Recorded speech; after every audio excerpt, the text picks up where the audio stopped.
आज हम बात करने वाले हैं focus on what matters by Darius Foroux book के बारे में।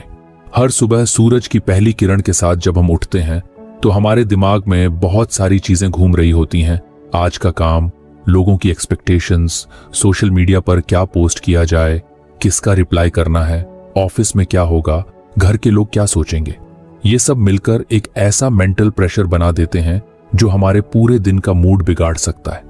लेकिन अगर हम एक चीज समझ लें तो हमारी जिंदगी थोड़ी आसान हो सकती है, और वो चीज है डिकोटोमी ऑफ कंट्रोल, यानी कि क्या चीज हमारे कंट्रोल में है और क्या नहीं।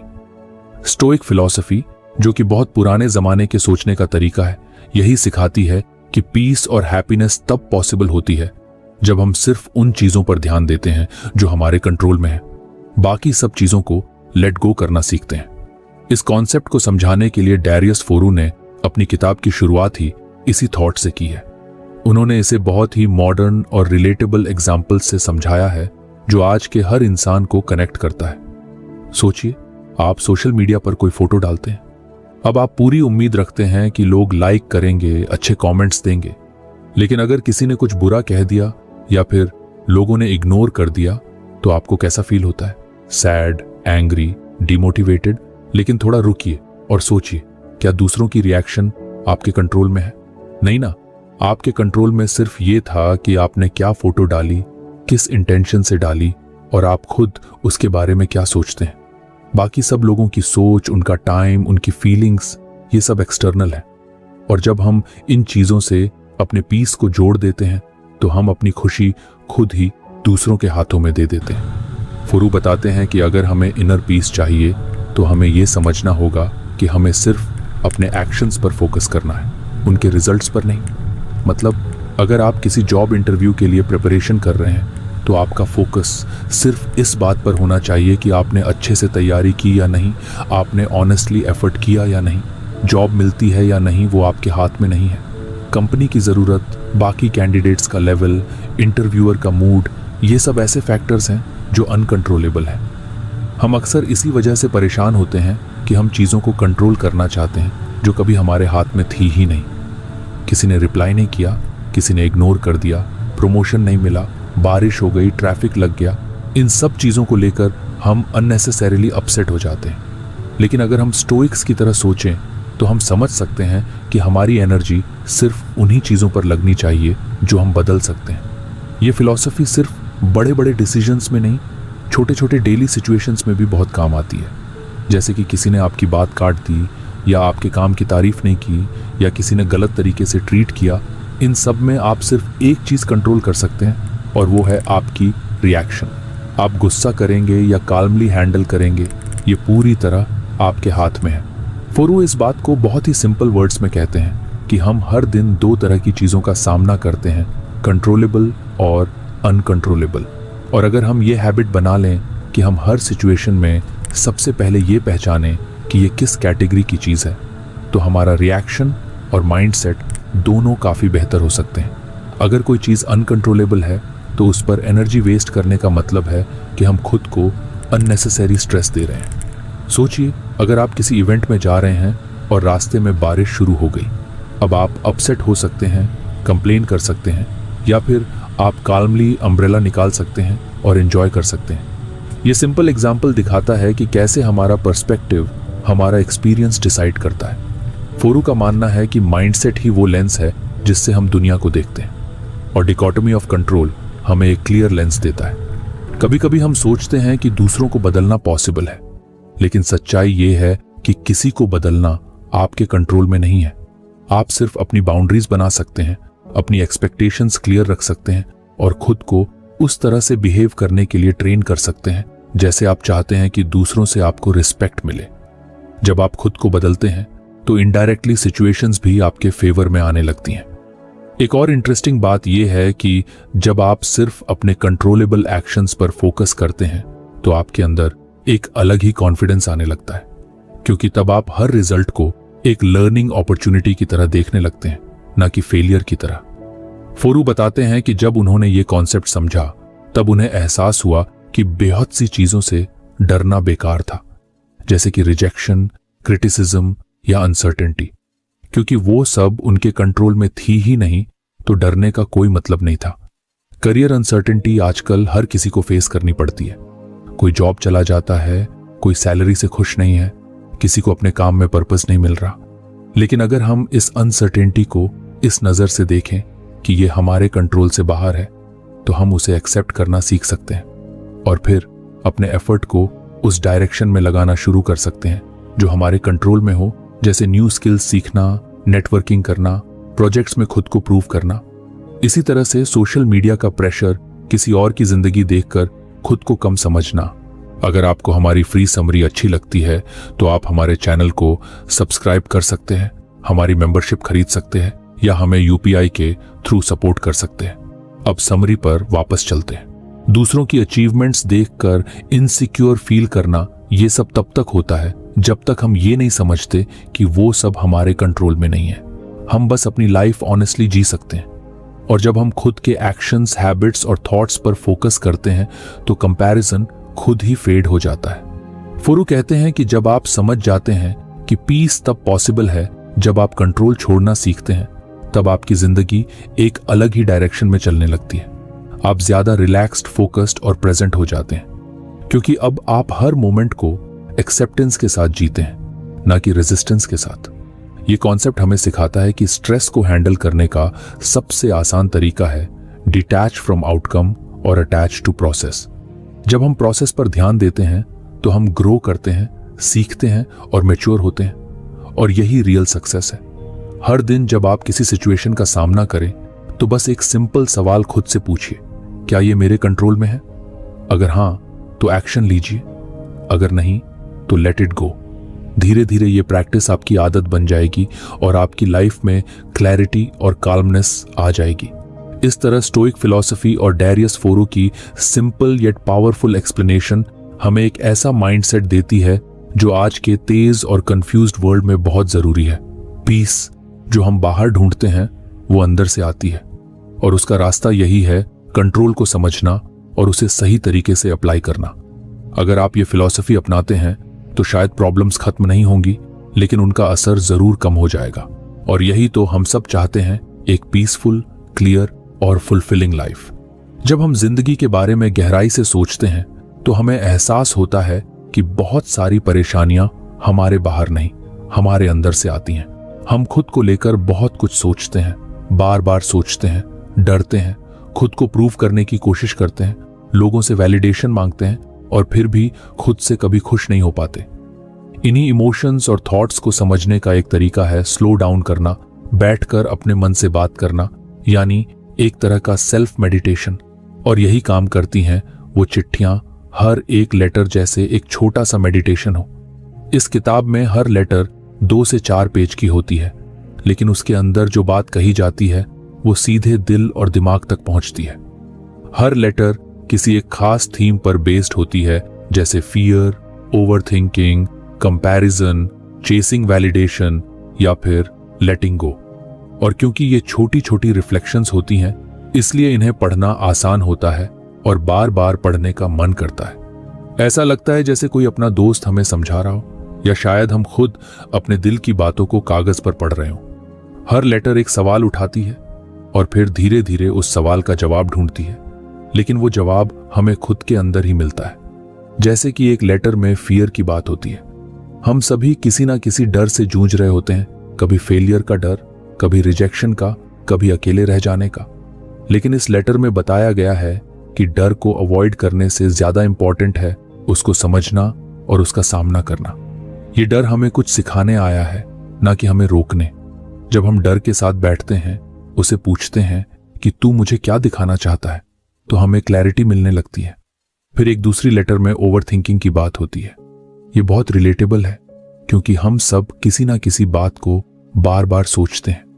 किसी ने कुछ कह दिया, कोई सिचुएशन वैसी नहीं रही जैसी हमने सोची थी, या फिर हम फ्यूचर को लेकर एंग्शियस हो जाते हैं।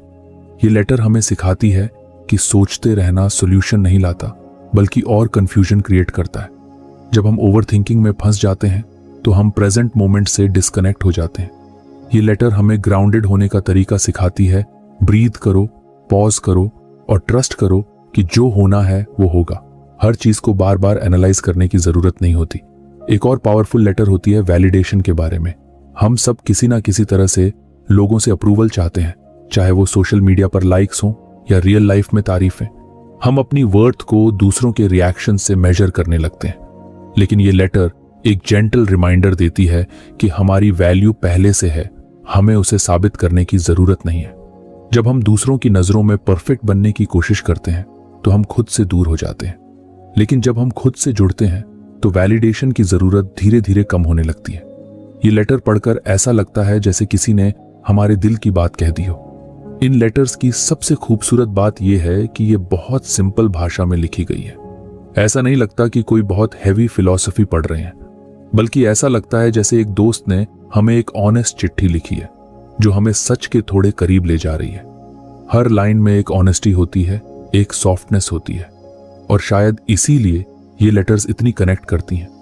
हर लेटर के बाद मन करता है कि थोड़ा रुकें, सोचें और उस थॉट को अपने अंदर अब्सॉर्ब करें। ये लेटर्स कोई क्विक फिक्स या मोटिवेशन स्पीच नहीं है। ये धीरे धीरे असर करती हैं, जैसे हल्की बारिश जमीन को गहराई तक भिगो देती है। इन्हें पढ़ते हुए लगता है कि हमें हर आंसर अभी नहीं चाहिए, बस हमें यह जानना है कि हम अकेले नहीं हैं और हम धीरे धीरे ग्रो कर सकते हैं। इस फॉर्मेट की एक खास बात यह है कि यह रिपीटेबल है। आप आज कोई लेटर पढ़ें, फिर एक हफ्ते बाद दोबारा उसी लेटर को पढ़ें तो उसका मीनिंग और भी गहरा लगता है, क्योंकि हर बार हम किसी न्यू थॉट या फीलिंग के साथ उस लेटर को देखते हैं। जैसे कि मेडिटेशन में हम रोज वही ब्रेथ ऑब्जर्व करते हैं, लेकिन हर दिन उसका एक्सपीरियंस अलग होता है, वैसे ही ये लेटर्स भी हर बार नए मीनिंग ले आती हैं। इन चिट्ठियों को पढ़ना एक तरह से खुद के साथ कॉन्वर्सेशन करने जैसा है। जब हम किसी लेटर को पढ़ते हैं तो वो हमारे अंदर कुछ अनलॉक करती है, कभी पुरानी यादें, कभी कोई बेरिड फीलिंग, कभी कोई क्लैरिटी, और उस मोमेंट में हम थोड़ा सा खुद को बेटर समझ पाते हैं। और शायद यही सबसे बड़ा गिफ्ट है खुद से जुड़ने की एबिलिटी। कुछ लेटर्स थोड़ी रॉ होती हैं, जैसे ग्रीफ या लोनलीनेस पर लिखी गई, लेकिन ये दर्द भी बेहद ऑथेंटिक तरीके से शेयर किया गया है। ऐसा नहीं लगता कि हमें बस स्ट्रांग बनो या पॉजिटिव सोचो कहा जा रहा है, बल्कि ये लेटर्स हमें अलाउ करती हैं कि हम अपने इमोशंस को एक्सेप्ट करें, उनके साथ बैठें और धीरे धीरे हीलिंग की तरफ बढ़ें। इन लेटर्स को किसी भी ऑर्डर में पढ़ा जा सकता है। कोई रूल नहीं है कि किसे पहले पढ़ना है। जिस दिन जैसा फील हो रहा है वैसी लेटर उठा लो। ये फ्रीडम भी बहुत सूदिंग लगती है, क्योंकि ये हमें याद दिलाती है कि हीलिंग और ग्रोथ लीनियर नहीं होते। कभी कभी हमें पीछे जाना पड़ता है ताकि आगे बढ़ने की स्ट्रेंथ मिले। हर लेटर एक जेंटल पॉज है। ये हमें तेज दुनिया की भाग दौड़ से थोड़ा ब्रेक देती है। ये सिखाती है कि हर आंसर जल्दबाजी में नहीं मिलता। कभी कभी बस बैठकर सुनना होता है अपने मन की आवाज को, अपने दिल की विस्पर्स को। और इन लेटर्स में वो शांत आवाज मिलती है जो कहती है, it's okay, you are doing fine, just breathe. इस किताब की सबसे बड़ी खूबी यही है कि ये आपको बेहतर बनने की जरूरत नहीं बताती, बल्कि ये आपको याद दिलाती है कि आप जैसे हो वैसे ही बहुत इनफ हो। इसमें कोई परफॉर्मेंस नहीं है, कोई जजमेंट नहीं है, सिर्फ एक्सेप्टेंस है। और शायद आज की दुनिया में ये सबसे ज्यादा जरूरी है। हर लेटर एक गिफ्ट है, माइंड के लिए, हार्ट के लिए और सोल के लिए। और जब आप इसे पढ़ते हैं तो ये एक्सपीरियंस सिर्फ एक किताब पढ़ने का नहीं होता, बल्कि एक जर्नी का होता है। ऐसी जर्नी जो बाहर की नहीं, अंदर की होती है। और यही जर्नी सबसे खूबसूरत होती है। अगर आप कभी कंफ्यूज्ड महसूस कर रहे हो, लो फील कर रहे हो, या बस खुद के साथ थोड़ा वक्त बिताना चाहते हो, तो इन लेटर्स की तरफ लौट आइए। ये आपको धीरे धीरे उस वर्जन की ओर ले जाएंगी जो आप हमेशा से थे, बस भूल गए थे। और हर बार आपको याद दिलाएंगी कि क्लैरिटी, पीस और सेल्फ लव बाहर नहीं, आपके ही अंदर है। आज की दुनिया में हम सबको एक चीज लगातार खींच रही है, डिस्ट्रैक्शन। हर तरफ से नोटिफिकेशंस आ रही हैं, हर पल कुछ ना कुछ नया दिख रहा है और हमारा माइंड एक जगह टिक ही नहीं पाता। हम कुछ करने बैठते हैं और कुछ ही मिनट में फोन उठाते हैं, स्क्रॉल करते हैं, फिर भूल जाते हैं कि असल में करना क्या था। यही है वो डिजिटल नॉइज जिसके बारे में डेरियस फोरू बात करते हैं। उनके मुताबिक ये नॉइज बस आवाज नहीं है, ये हमारी क्लैरिटी, फोकस और अल्टीमेटली हमारी जिंदगी को क्वाइटली खा रही है। फोरू कहते हैं कि हमारी अटेंशन सबसे कीमती चीज है।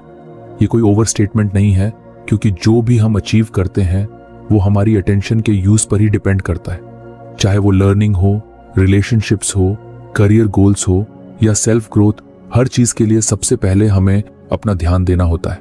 लेकिन जब ध्यान ही बंटा हुआ हो, जब हर 2 मिनट में हम किसी दूसरे टैब पर चले जाते हैं, जब हर बीप पर हमारा माइंड वॉन्डर कर जाता है, तो हम किसी भी चीज में गहराई से कनेक्ट नहीं हो पाते। सोचो, जब हम किसी दोस्त से बात कर रहे होते हैं और बीच में फोन चेक करते हैं, तो ना हम उस दोस्त को पूरी तरह सुन पा रहे होते हैं और ना ही उस कनेक्शन को ट्रूली महसूस कर पाते हैं। वैसे ही जब हम कोई किताब पढ़ रहे होते हैं या कोई काम कर रहे होते हैं और माइंड बार बार किसी दूसरे थॉट या अलर्ट की तरफ भाग रहा होता है, तो वो मोमेंट धीरे धीरे खो जाता है। ये डिस्ट्रैक्शन सिर्फ टाइम नहीं खाता, ये हमारे अंदर की शांति, क्रिएटिविटी और सेटिस्फैक्शन को भी साइलेंटली खत्म कर रहा होता है। फोरू इस बात पर जोर देते हैं कि हमें अपनी अटेंशन को प्रोटेक्ट करना आना चाहिए। जैसे हम पैसे बचाते हैं, वैल्यूएबल्स को लॉक में रखते हैं, वैसे ही हमें अपने ध्यान को भी कॉन्शियसली गार्ड करना चाहिए। वो कहते हैं कि आज की दुनिया में अटेंशन ही असली करेंसी है और हर प्लेटफॉर्म, हर ब्रांड इसी के पीछे पड़ा है। इंस्टाग्राम, यूट्यूब, ट्विटर, ये सब हमारी अटेंशन के लिए compete कर रहे हैं और हम बिना सोचे समझे वो अटेंशन बांटते जा रहे हैं। एक रील यहाँ, एक ट्वीट वहां, एक आर्टिकल बीच में। धीरे धीरे हमारा माइंड शैलो हो जाता है। हम सब कुछ जानने की कोशिश करते हैं, लेकिन कुछ भी गहराई से नहीं समझ पाते। इस डिजिटल डिस्ट्रैक्शन की कॉस्ट बहुत सटल होती है, इसलिए हम उसे तुरंत महसूस नहीं करते। लेकिन जब दिन खत्म होता है और हम सोचते हैं कि हमने क्या किया, तो लगता है कि कुछ भी पूरा नहीं हुआ। और यही सबसे बड़ा नुकसान है, half done work, scattered thoughts और परपेचुअल डिससैटिस्फैक्शन। फोरू कहते हैं कि इस साइकिल को तोड़ने का पहला स्टेप है अवेयरनेस। हमें यह समझना होगा कि क्या डिस्ट्रैक्ट कर रहा है और क्यों। एक पावरफुल पॉइंट जो वो बताते हैं वो है, डिस्ट्रैक्शन की जड़ बोर्डम नहीं बल्कि डिस्कम्फर्ट है। हम अनकंफर्टेबल इमोशन से बचने के लिए डिस्ट्रैक्शन की तरफ भागते हैं। जब कोई टास्क बोरिंग लगने लगता है, या जब हम एंग्शियस फील करते हैं, या जब कोई कॉन्वर्सेशन हमें इमोशनली चैलेंज करती है, हम फोन उठा लेते हैं, फीड स्क्रॉल करने लगते हैं। वो टेम्पररी एस्केप हमें अच्छा फील कराता है, लेकिन लॉन्ग टर्म में वो हमारी कैपेसिटी को कमजोर करता है। फोरू सजेस्ट करते हैं कि हमें अपने दिन को ऐसा डिजाइन करना चाहिए जहां हमारी अटेंशन सेफ रहे। इसका मतलब है कि हमें इंटेंशनल बनना पड़ेगा। क्या देखना है, कब देखना है और कितना देखना है, ये डिसाइड करना होगा। हर बार फोन पर हाथ जाने से पहले खुद से पूछो, क्या ये जरूरी है? क्या ये मेरे गोल को सपोर्ट करता है? क्या ये मुझे क्लियर करता है या और कंफ्यूज करता है? वो मॉर्निंग रूटीन्स के बारे में भी बात करते हैं, कैसे दिन की शुरुआत का तरीका पूरे दिन की टोन सेट करता है। अगर हम उठते ही फोन देखने लगते हैं, नोटिफिकेशंस चेक करते हैं, तो हमारा माइंड रिएक्टिव मोड में चला जाता है। हम अपने दिन को कंट्रोल नहीं कर रहे होते, बल्कि दिन हमें कंट्रोल कर रहा होता है।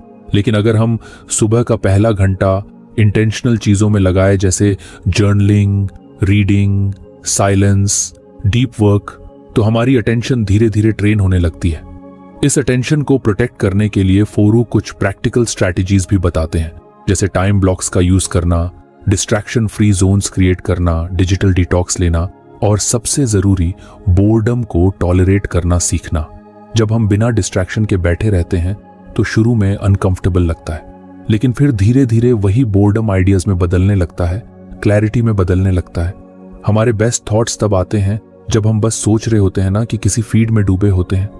एक और इंटरेस्टिंग बात जो वो बताते हैं वो है डीप वर्क और शैलो वर्क का फर्क। बहुत बार हम पूरे दिन बिजी रहते हैं लेकिन कुछ मीनिंगफुल नहीं करते। हम ईमेल्स रिप्लाई कर रहे होते हैं, मैसेजेस भेज रहे होते हैं, टैब्स स्विच कर रहे होते हैं, लेकिन कुछ भी डीप नहीं होता। डीप वर्क वहीं पॉसिबल है जहां डिस्ट्रैक्शन ना हो, जहां हमारा दिमाग फ्लो में जा सके। और उस जोन में पहुंचने के लिए अटेंशन को डिसिप्लिन करना पड़ता है।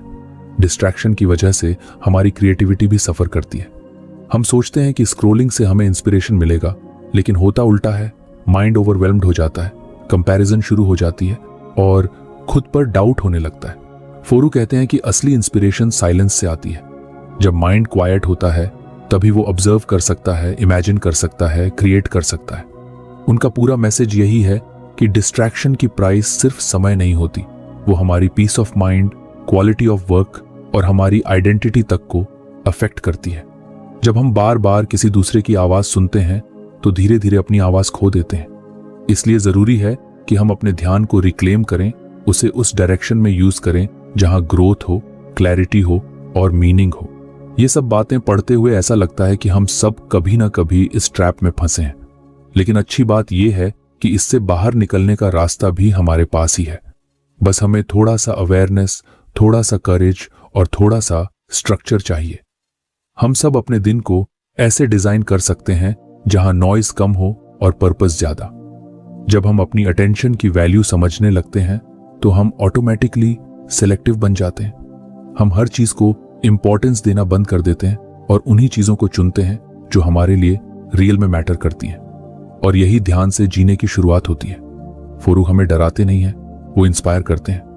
उनका अंदाज ऐसा होता है जैसे कोई दोस्त धीरे से कह रहा हो, तू कैपेबल है, बस थोड़ा कॉन्शियस हो जा। और शायद यही बात हमें अंदर तक छूती है। वो हमें सिखाते हैं कि आज की दुनिया में अटेंशन को बचा लेना ही सबसे बड़ी अचीवमेंट है।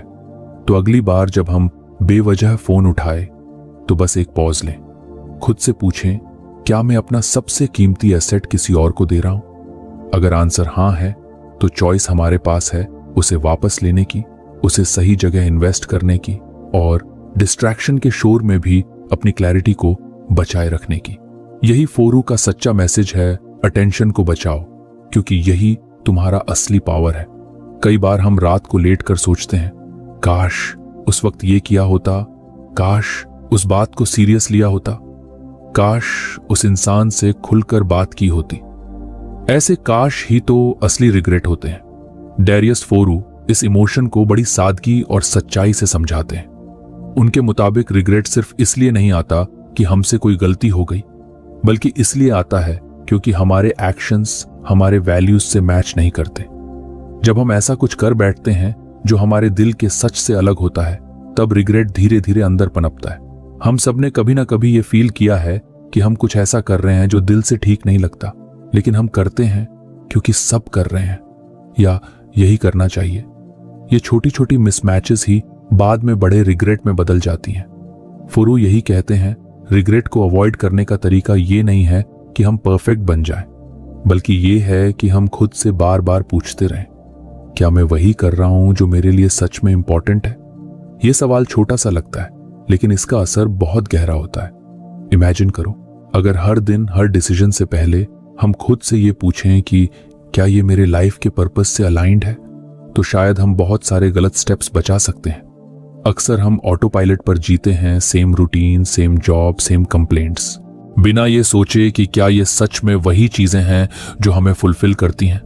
फोरू यही पैटर्न तोड़ने को कहते हैं। वो बताते हैं कि रिग्रेट सिर्फ पास्ट का पछतावा नहीं है, ये एक सिग्नल है।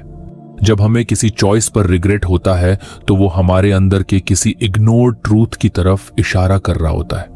जैसे अगर किसी जॉब को लेकर रिग्रेट हो तो शायद वो जॉब हमारे पैशन या वैल्यूज से मेल नहीं खा रही थी। अगर किसी रिलेशनशिप को लेकर पछतावा हो तो शायद हमने अपने इमोशंस को ऑनेस्टली एक्सप्रेस नहीं किया था। रिग्रेट एक फीडबैक है, एक मिरर जो दिखाता है कि हमने कहां खुद से समझौता किया। अब सोचो, अगर हम ये समझ जाएं कि रिग्रेट अवॉइड करने का तरीका यही है कि हम अलाइंड रहें, यानी जो सोचें वो बोलें और जो बोलें वही करें, तो लाइफ में क्लैरिटी खुद ब खुद आने लगती है। फोरू हमें इनकरेज करते हैं कि हम प्रोएक्टिव बने, यानी पहले से सोचें और डिसाइड करें कि हमारे लिए क्या इंपॉर्टेंट है। सिर्फ तब हम वैल्यूज बेस्ड डिसीजंस ले पाएंगे। वैल्यूज का मतलब सिर्फ बड़े बड़े वर्ड्स नहीं है, ऑनेस्टी, काइंडनेस, ग्रोथ, करेज, बल्कि वो चीजें हैं जो हमारी जिंदगी को मीनिंग देती हैं। फोरू कहते हैं कि अगर हम खुद के लिए क्लियर नहीं हैं कि हमारे वैल्यूज क्या हैं, तो हम दूसरों के स्टैंडर्ड्स पर जीने लगते हैं, और जब दूसरों के हिसाब से डिसीजंस लेते हैं तो रिग्रेट ऑलमोस्ट गारंटीड होता है।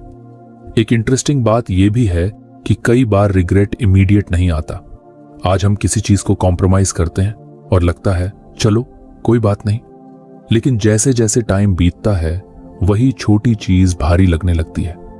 ईयर्स लेटर हम रियलाइज करते हैं कि हमने अपने ड्रीम्स को इग्नोर किया, अपनी आवाज को दबाया, अपनी प्रायोरिटीज को पोस्टपोन किया। फोरू कहते हैं कि फ्यूचर रिग्रेट से बचने का एक ही तरीका है प्रेजेंट में कॉन्शियस चॉइसेस लेना।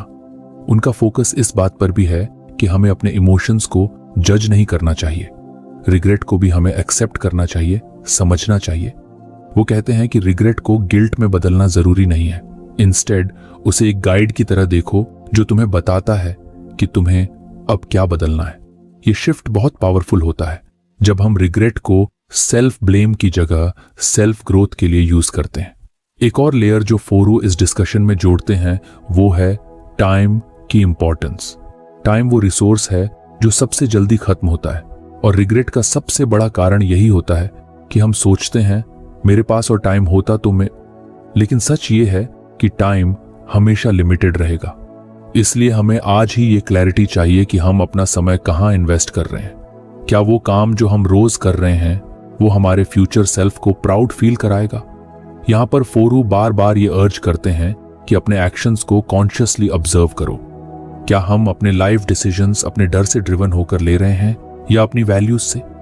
क्या हम वैलिडेशन के लिए किसी और की लाइफ जी रहे हैं या अपनी सच्ची इच्छाओं को फॉलो कर रहे हैं? जब हम खुद से ये सवाल पूछते हैं तो धीरे धीरे हमारी चॉइसेस क्लियर होने लगती हैं। अब ये मत समझो कि फोरू किसी आइडियलिस्टिक वर्ल्ड की बात कर रहे हैं जहां कोई प्रॉब्लम नहीं होती। वो खुद कहते हैं कि रियल वर्ल्ड में कभी कभी हमें कॉम्प्रोमाइज करना ही पड़ता है, लेकिन ये समझना जरूरी है कि वो कॉम्प्रोमाइज हमारे किस वैल्यू से कॉन्फ्लिक्ट करता है। अगर हमें समझ है तो रिग्रेट नहीं होता क्योंकि हमने कॉन्शियस डिसीजन लिया होता है। कई बार हम सोचते हैं कि रिग्रेट से बचना है तो बस रिस्क मत लो, लेकिन फोरू इसे गलत मानते हैं।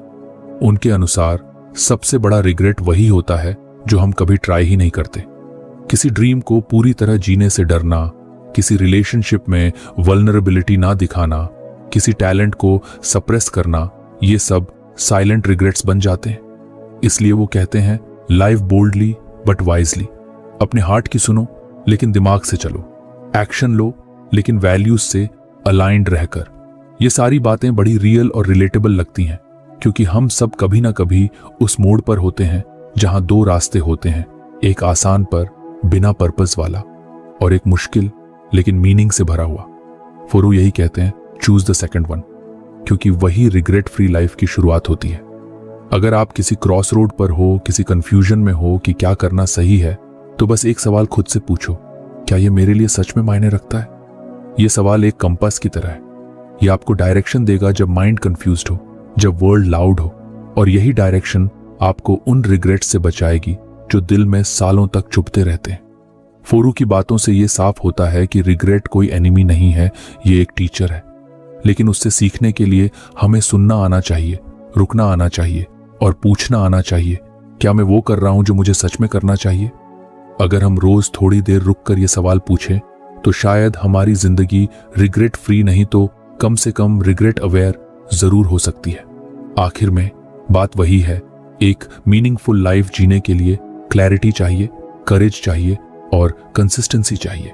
क्लैरिटी की क्या इंपॉर्टेंट है, करेज उस रास्ते पर चलने की और कंसिस्टेंसी उस ट्रूथ को हर दिन जीने की। और जब ये तीनों मिल जाते हैं तो रिग्रेट की जगह सेटिस्फैक्शन, गिल्ट की जगह ग्रोथ और कंफ्यूजन की जगह पर्पस आ जाता है। यही तो असली विन है। यही फोरू का मैसेज है, अपने एक्शंस को अपने वैल्यूज से मैच करो और देखो कैसे जिंदगी रिग्रेट से फ्री और मीनिंग से फुल हो जाती है। डर एक ऐसा वर्ड जो सुनते ही दिल थोड़ा सिमट जाता है। हर किसी की जिंदगी में कोई ना कोई डर होता ही है। किसी को फेलियर का डर, किसी को रिजेक्शन का, किसी को अकेलेपन का, तो किसी को बदलाव का। लेकिन डारियस फोरू इस डर को कुछ अलग नजर से देखने को कहते हैं। उनके अनुसार डर हमारा दुश्मन नहीं है, बल्कि एक गाइड है, एक सिग्नल जो बताता है कि कहां हमें करेज की जरूरत है। स्टोइक फिलॉसफी भी यही सिखाती है कि डर को खत्म करने की कोशिश मत करो, बल्कि उसे समझो, ऑब्जर्व करो और यूज करो। जब भी हम कोई नया कदम लेने की सोचते हैं तो सबसे पहले जो सामने आता है वो डर ही होता है। नया काम शुरू करना हो, किसी से दिल की बात कहना हो, कोई बोल्ड डिसीजन लेना हो, हर जगह डर आड़े आता है।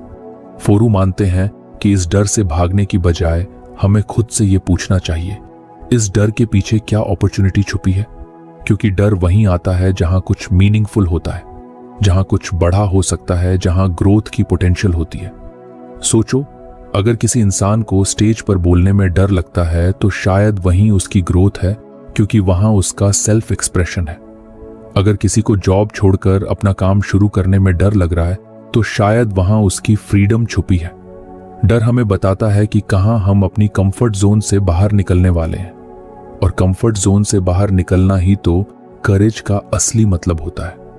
फोरू इस बात पर जोर देते हैं कि डर को सप्रेस करने की जरूरत नहीं है। स्टोइसिज्म का नजरिया ये नहीं है कि मैं फियरलेस बन जाऊं, बल्कि ये है कि मैं डर को फेस करूं और फिर भी सही काम करूं। स्टोइक्स मानते हैं कि फियर एक नेचुरल इमोशन है। यह हमें अलर्ट करता है, प्रिपेयर करता है, लेकिन यह हमें रोकना नहीं चाहिए।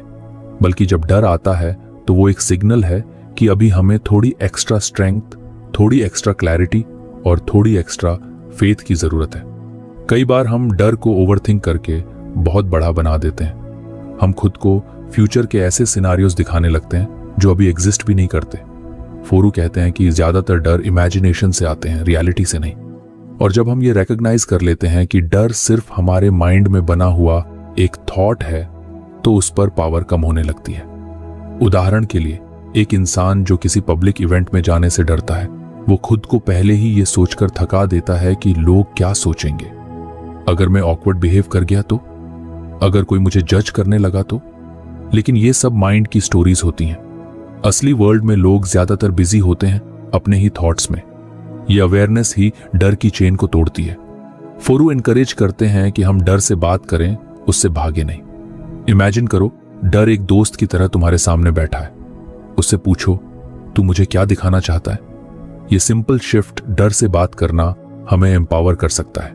जब हम डर के पीछे की कहानी समझते हैं तो हम उसमें छुपी हुई क्लैरिटी को पकड़ सकते हैं। स्टोइसिज्म में एक और ब्यूटीफुल कॉन्सेप्ट है वर्चुअस एक्शन, यानी ऐसा काम जो हमारे प्रिंसिपल्स से मेल खाता हो। Courage, honesty, self control, wisdom. फोरू कहते हैं कि जब भी डर आए तो उस डर को ट्रिगर मानो किसी वर्चुअस एक्शन के लिए। अगर आपको सच बोलने में डर लग रहा है तो शायद वही सच बोलना आपके लिए सही एक्शन है। अगर आप किसी अनफेयर सिचुएशन को चैलेंज करने से डर रहे हो तो वही करेज आपको एक बेटर इंसान बनाएगा। डर को जीतने की सबसे आसान और सच्ची टेक्निक यही है, एक्शन लेना। Fear paralyzes but action freeze. ये फोरू की फिलॉसफी का कोर है।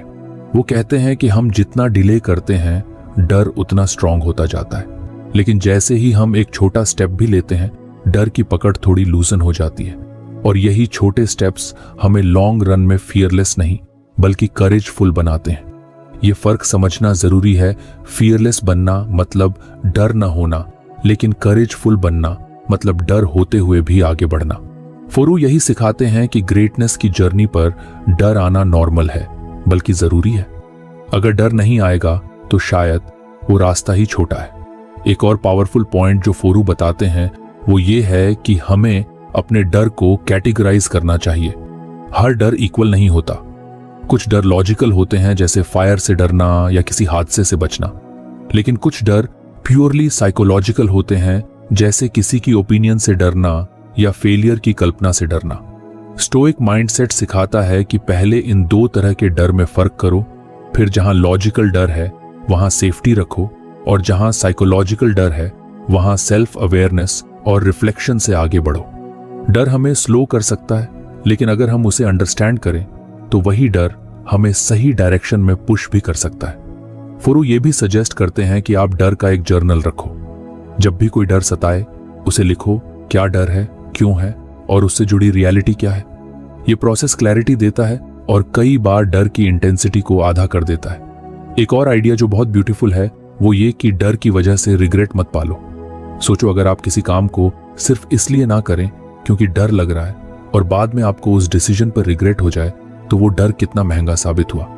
फोरू कहते हैं कि शॉर्ट टर्म फियर से ज्यादा डेंजरस है लॉन्ग टर्म रिग्रेट। इसलिए टेम्पोरेरी डिस्कंफर्ट से मत डरो, वो आपको हमेशा के लिए स्ट्रॉन्गर बना सकता है। तो फ्रेंड्स, ये थी हमारी आज की बुक समरी। आपको कैसी लगी कमेंट करके जरूर बताएं, और धन्यवाद आपका समरी एंड तक